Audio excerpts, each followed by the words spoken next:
জান্নাতুকা, তোমার জান্নাত চাই। বলে সুবহানাল্লাহ। কি আমরা জান্নাত চাই না? জান্নাত তো চাই, কিন্তু জান্নাতে আমল কই?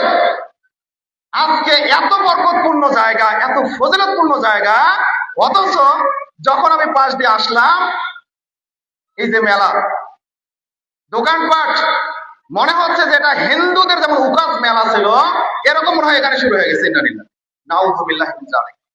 কড়া কথা বলতে চাই না, কঠিন কথা বলতে চাই না, কিন্তু বলতে বাধ্য হই পরিস্থিতি দেখে। যদি এই মেলাকে ঠেকাতে না পারেন, যদি এই দোকানপাটকে বন্ধ করতে না পারেন, এই ধর্মীয় সভা আপনার করার দরকার নেই। আজকে যে হালত, যে অবস্থা আমি দেখতেছি, এটার নাম দেওয়া উচিত ছিল ধর্মীয় মেলা।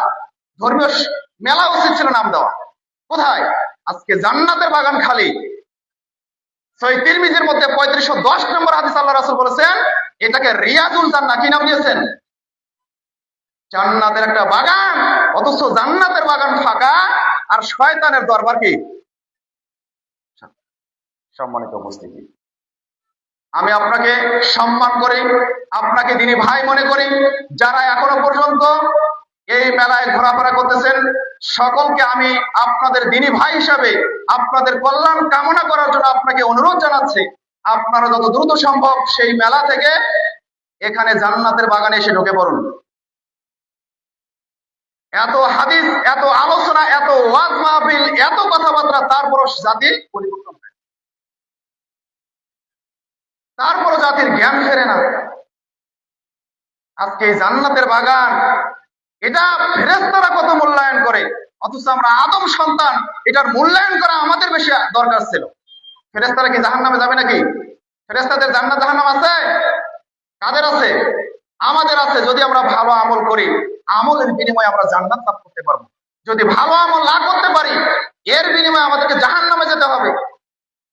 তো যেই সমস্ত ছেলেরা এই মেলাতে ঘুরে বেড়াচ্ছে, এই অযথা এখানে সময় নষ্ট করতেছে, রাস্তা দিয়ে হাঁটাহাঁটি করতেছে, একে আমি কি বলবো? একে আমি মানুষে মনে করি না। এদেরকে আমি মানুষে মনে করি না। এদের কোনো জ্ঞানই নাই। এরা অজ্ঞ, জাহেল, মূর্খ, বর্বর। এরা সমাজের জন্য ক্ষতিকর। এদের জন্য সমাজ নষ্ট হয়। এদের জন্য এই জালসা মাহফিল, এই জায়গা ফাঁকা হয়। সম্মানিত দিনী ভাই, আমি অনুরোধ আবারও জানাচ্ছি, আপনারা এই বাগানে এসে বসে যান। ইনশাআল্লাহ আজকে কোরআন এবং হাদিস থেকে যতটুকু আলোচনা করব, ইনশাআল্লাহ আপনার আমি কোনো না কোনো উপকার করবই করবো ইনশাআল্লাহ। সম্মানিত উপস্থিতি, অন্তত পক্ষে বাগানে যদি আপনি বসেন, কোরআন হাদিসের আলোচনা শুনেন, তাহলে কি পাবেন? জান্নাত পাবেন না? দেখি আমার কথা বললাম, আল্লাহ রাসূল বলেছেন, সহিহ মুসলিমের ইবারত আমি পেশ করতেছি আপনাদের সামনে, যে ফেরেশতারা আল্লাহ তাআলার কাছে রিপোর্ট পেশ করছে, আল্লাহ